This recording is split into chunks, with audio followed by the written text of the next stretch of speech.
Kabisote, kabisote, kabisote. O, ito yung pina-fillet natin sa palengke. Thigh fillet. And meron din tayo ditong breast part. Yan. So, kailangan natin tong breast para sa OMAD na lifestyle natin, mga kabisote. So, imamarinate natin siya. Ito yung mabisang marinate na ginagawa ko. Chicken barbecue yung gagawin natin ngayon, mga kabisote.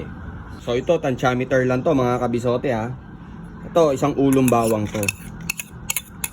Yan.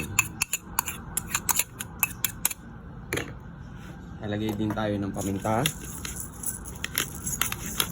Sarap, maraming paminta.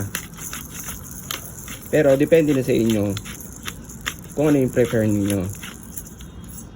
Lalagay din tayo ng paprika, mga isang kutsara.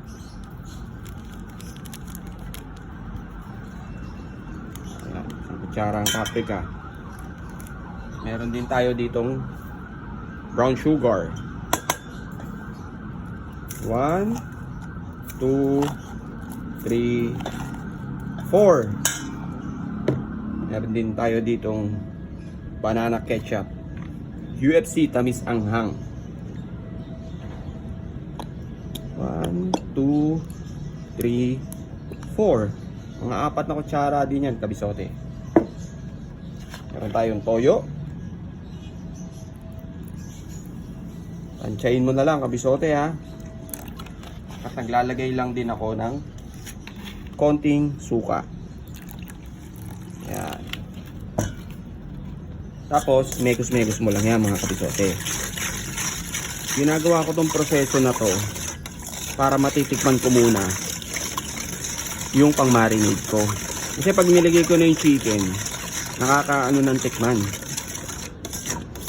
Makasaktan pa tayo ng tiyan. So, ganito yung proseso na gawin ninyo, mga kabisote. Tapos, tikman ninyo. Kung okay na sa inyo yung lasa, okay na yan. Pero kung may a-adjust pa kayo, kayo nang bahala.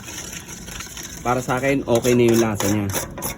Naghahalo na yung tamis, may konting anghang, may alat at asim. Pwede na yan, mga kabisote. Tapos ilagay na ninyo yung chicken. Ayan. Yan na natin yung chicken. Tapos i-massage nyo siya, mga kabisote ha. Store natin to sa ref. Marinate natin for at least 30 to 1 hour. 30 minutes to 1 hour. Pwede na yan. Pero syempre, the longer the better. Kung overnight, mas okay yan, kabisote. Share ko sa inyo mamaya, ihawin natin to. Store lang muna natin sa fridge. Para hindi siya manikit. Initan mo siya, pahiram mo siya ng tissue na may mantika. Unahin natin tong thigh fillet. Skin side down. Yan, mga kabisote.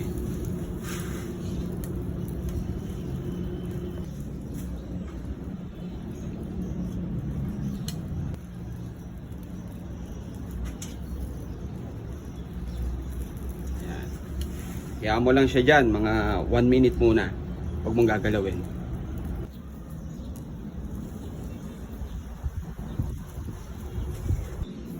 Ito yung unang batch.